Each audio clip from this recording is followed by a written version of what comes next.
బడ్జెట్లో ఏకంగా 17,34,074 కోట్ల బ్యాంకుల ద్వారా రుణాలుగా పొందారు. అన్ని కోట్లు బ్యాంకుల ద్వారా రుణాలుగా పొందారు డ్వాక్రా మహిళలు. ఎవరు నించున్నారండి డ్వాక్రా మహిళల కోసం కూడా? వైఎస్ఆర్ కాంగ్రెస్ పార్టీయే నించుంది. వైఎస్ఆర్ కాంగ్రెస్ పార్టీయే ముందుకొచ్చింది. కానీ మీరు ఈ రోజున చెప్పే మాటలన్నీ కూడా ఒట్టి మాటలు అన్నమాట. ఒట్టి మాటలు. 50 ఏళ్లకే పెన్షన్ అన్నారు, అది ఒట్టిదే. నిరుద్యోగ భృతి అన్నారు, అది ఒట్టిదే. పెన్షన్లలో కోత పెట్టి మరీ పెన్షన్లు ఇస్తున్నారు. అందులో కూడా మళ్ళీ ఒక మెలిక. ప్రతి మాటలో ప్రతి దాంట్లో ఏదో ఒక మెలిక ఉంటుంది. ఏది తిన్నగా చెప్పరు, ఇది ఇస్తాం, ఇది చేసాం అని ఒకటి చెప్పండి. మీరు మీ గుండెల మీద చేసుకుని మీరు చెప్పరు, మీరు చెప్పలేరు కూడా. తల్లికి వందనం మరో మోసం. ఇక దీపం గ్యాస్ సిలిండర్ అయితే 3 అన్నారు, అది 1 అన్నారు. ఆ 1 వస్తుందో రాదో కూడా తెలియదు ఇప్పుడు. అది ఇంకో పెద్ద మోసం. సూపర్ 6 అయితే ఉట్టి దగా, అసలు ఆడబిడ్డ నిధి దగా. ఇక ఉచిత బస్సు గురించి మాట్లాడుకోవాలి మనం ఇక్కడ. ఉచిత బస్సు గురించి అయితే మొన్న మా జగన్మోహన్ రెడ్డి గారు కూడా అన్నారు, మా పార్టీ అధినేత. రాయలసీమ మహిళలందరూ కూడా ఎదురు చూస్తున్నారు, అలాగే ఇతర జిల్లాలు ఇతర మహిళలందరూ కూడా ఎదురు చూస్తున్నారు, ఏం చేశారు ఆ బస్సు ఎక్కి తిరిగి చూసొద్దాము అని చెప్పి అని అన్నారు ఆయన.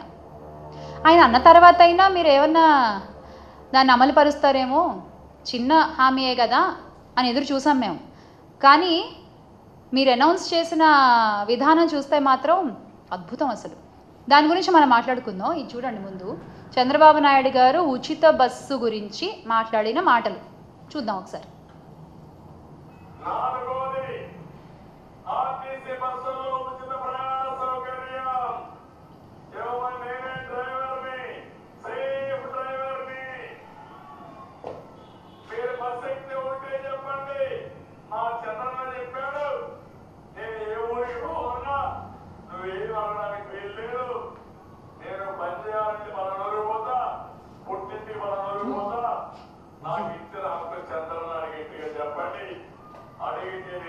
చెప్పండి, ఏమీ భయపడక్కర్లేదు.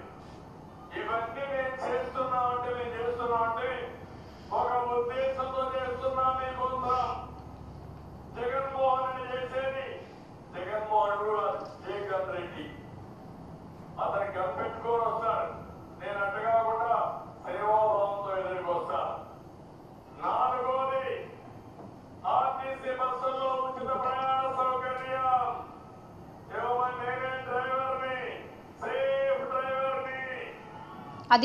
అది ఆయన మాట్లాడిన మాటలు.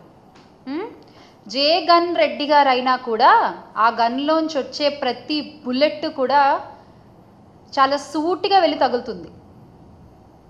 ఆయన నోట్లోంచి వచ్చే ప్రతి మాట కూడా అమలయ్యి మనకు కనబడుతుంది.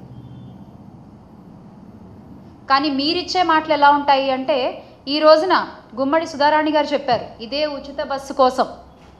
ఆవిడ ఏం చెప్పారు, ఏ జిల్లాలో ఉండే మహిళలు ఆ జిల్లాలో తిరగడానికి మాత్రమే ఉచిత బస్సు అట.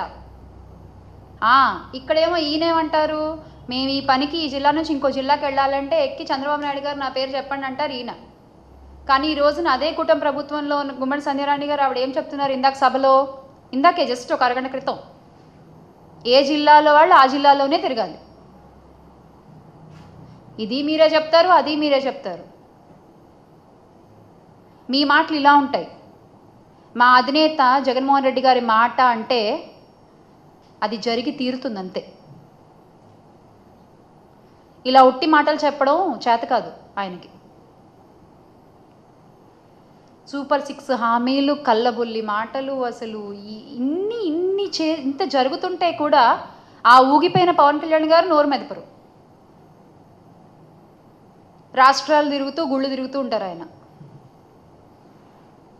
అండ్ నిజంగా అంటే అద్భుతమైన ప్రభుత్వం ఇది. ఎందుకంటే సుగాలి ప్రీతి కేసుని అధికారంలోకి వచ్చిన మొదటి నెలలోనే సాల్వ్ చేస్తారు కదా. అద్భుతమైన ప్రభుత్వం ఇది, చాలా అద్భుతమైన ప్రభుత్వం, ఒప్పుకోవాలి. మహిళల కోసం నించునే ప్రభుత్వం ఇది. ఇన్ని కేసులు 16,000 18,000 కేసులు ఉన్నాయని గొప్పగా చెప్పుకుంటున్నారు కదా. ఇన్ని అన్యాయాలు జరిగాయి, ఇన్ని అత్యాచారాలు జరిగాయని చెప్పుకుంటున్నారు కదా. నిజమే, చాలా గొప్ప ప్రభుత్వం ఇది. కానీ ప్రజలకు కావాల్సింది ఇలాంటి ప్రభుత్వం కాదు.